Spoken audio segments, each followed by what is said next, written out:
અને દોરડીમાં સર્પની સત્તા એ પ્રાતિભાષિક સત્તા છે.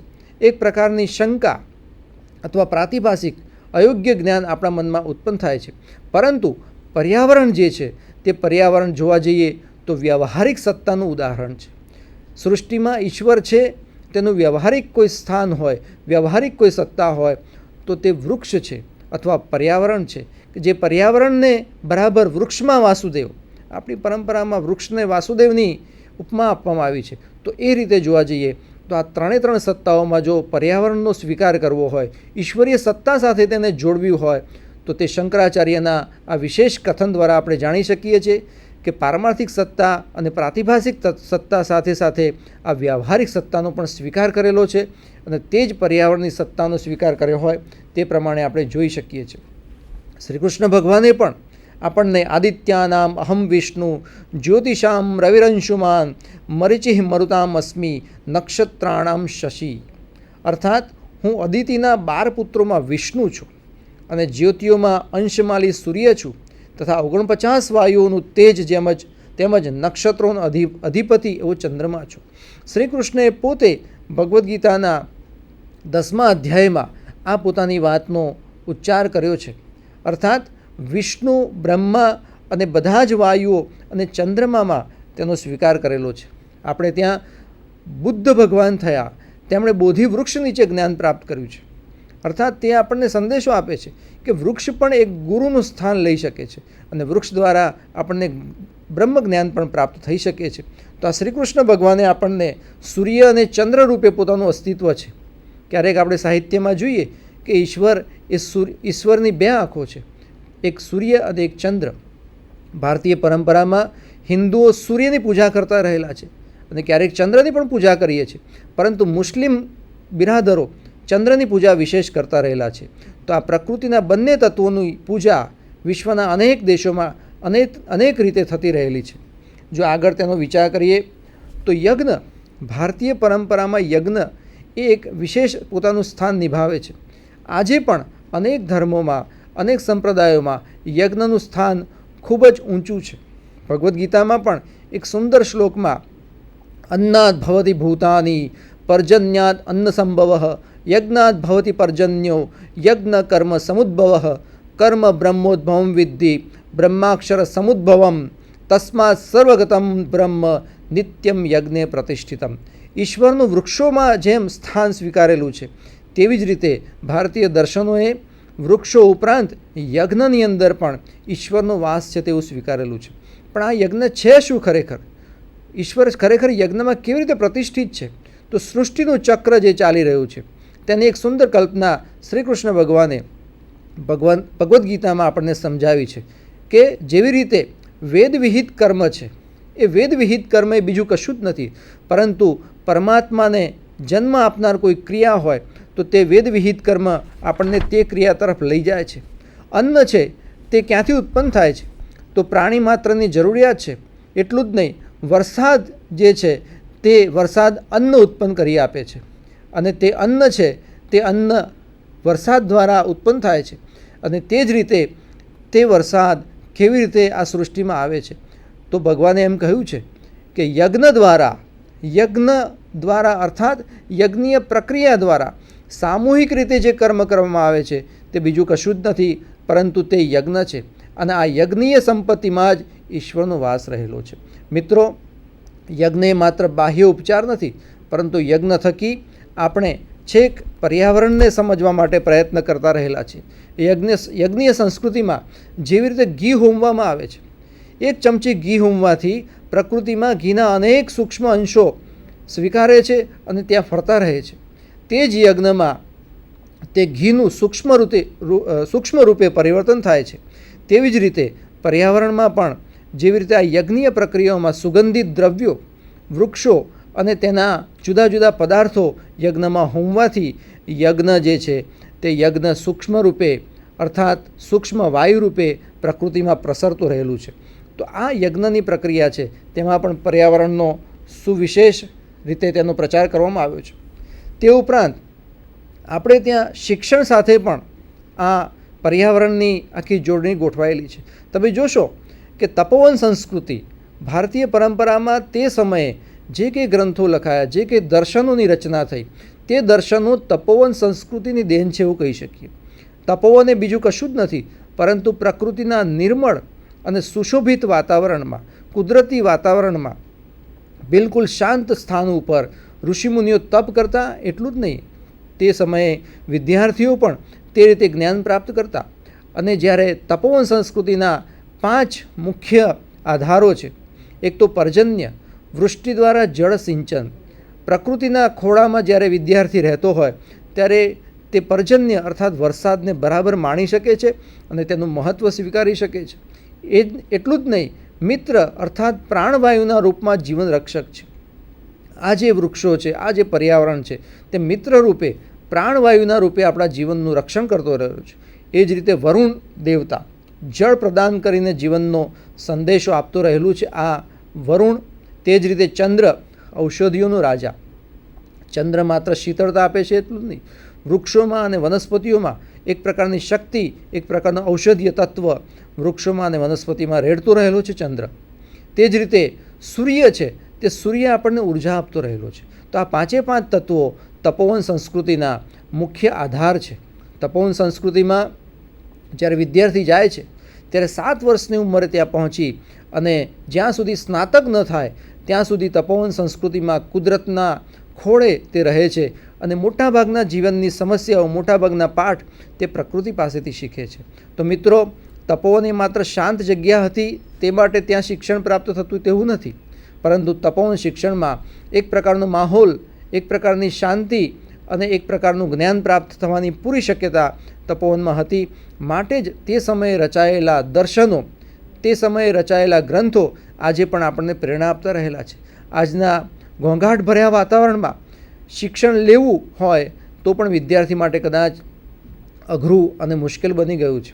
તો તે સંજોગોમાં આ પરંપરા પણ આપણને વિશેષ સંદેશો આપતી રહેલી છે.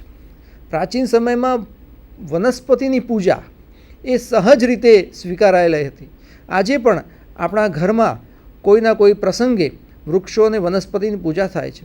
સત્યનારાયણ ભગવાનની કથા થાય ત્યારે ફરીથી આપણે દર્ભ મંગાવીએ છીએ, કેળના પાન મંગાવીએ છીએ, આંબાના પાન મંગાવીએ છીએ. એ ખરેખર એક કર્મકાંડ ન રહેતા, કર્મકાંડની સાથે સાથે તે પણ વૃક્ષ અને વનસ્પતિની પૂજા છે.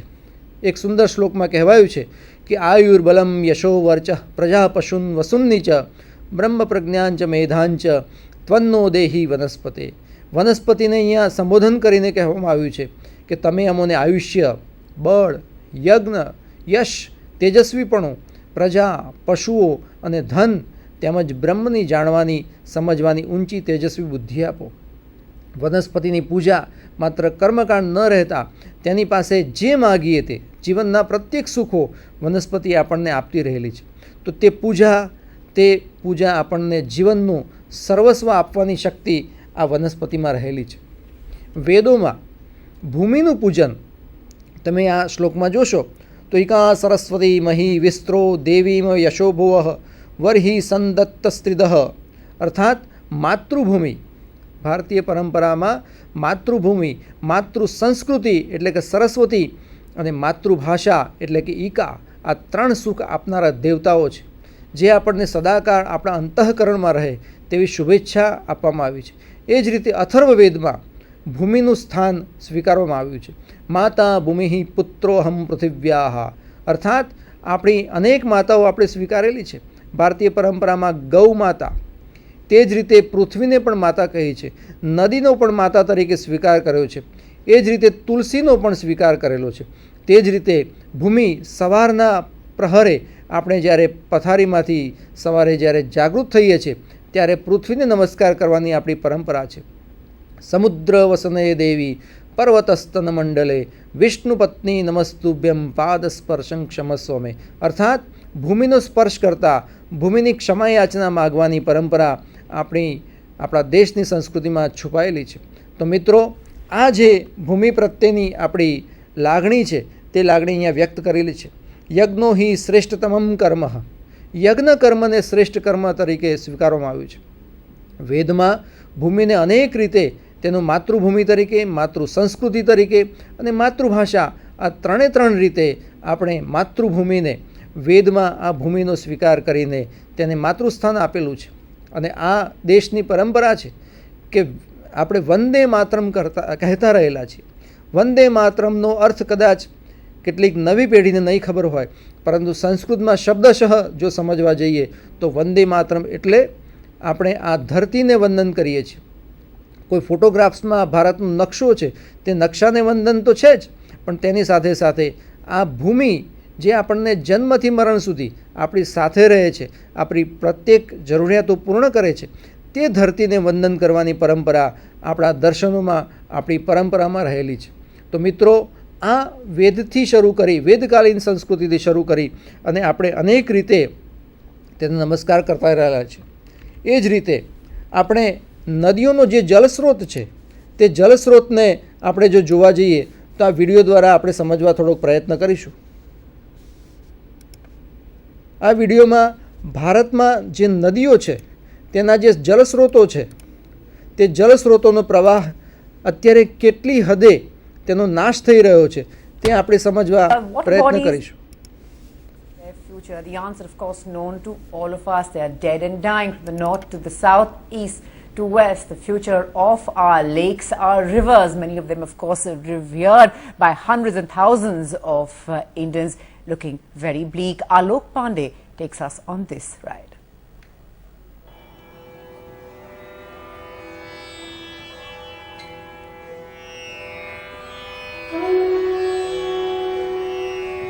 A first in decades.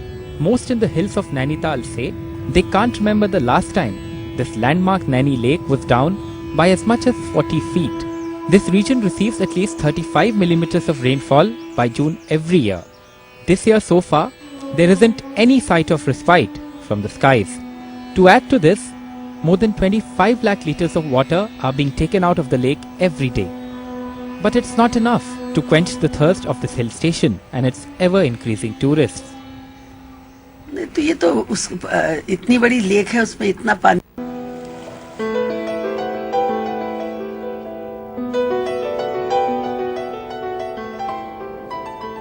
A few hundred kilometers away from Nainital, in Delhi, this is perhaps the saddest story of them all.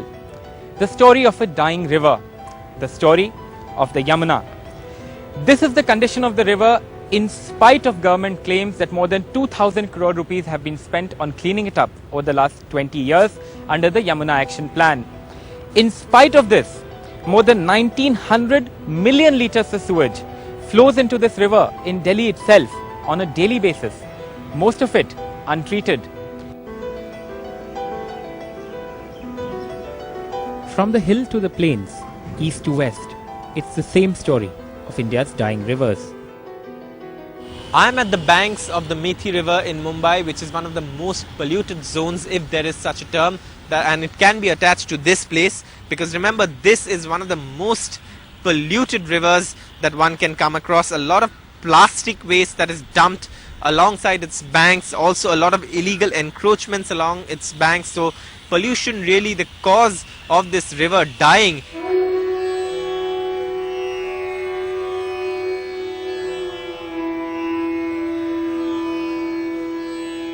But while most would lament this sorry state, others aren't content with just sitting back. This man and his many fasts to save the Ganga led the Prime Minister to intervene last year and ask for stringent steps to clean up what's considered one of the world's holiest rivers. 80-year-old Dr. Agarwal's protest put a choking Ganga back on the map. 3 members of the National Ganga River Basin Authority resigned, alleging inaction by the government to save a river which provides water to 40% of our population in 11 states. Crores pumped into cleaning it, like the Yamuna, have gone quite literally down the drain. And India's rivers continue to dry, drop by drop, day by day. અહીંયા આપણે વૃક્ષોની જે વાત કરી તે જ રીતે નદી એ આપણી ભારતીય પરંપરામાં શ્રેષ્ઠતાથી જોડાયેલી છે. પણ આ જ નદીઓને જ્યારે આપણે યોગ્ય રીતે તેની સંભાળ ન કરી શકીએ ત્યારે તે નદીઓ કેવી સ્થિતિમાં આવી જાય છે તે આપણે જોઈશું તો આપણા ધ્યાનમાં આવશે કે તે નદીઓમાં આપણે પ્રદૂષણ અને તે ઉપરાંત તેની અંદર અનેક પ્રકારના કચરો અનેક પ્રકારની ગંદકીઓ આપણે નાખતા રહેલા છીએ. આ નદીઓ ધીમે ધીમે મૃતપ્રાય અવસ્થામાં આવી રહી છે. આ નદીઓને ખર્ચ કરવા માટે, આ નદીઓના ફરીથી પુનઃઉત્થાન માટે અનેક લોકો પ્રયત્ન કરતા રહેલા છે.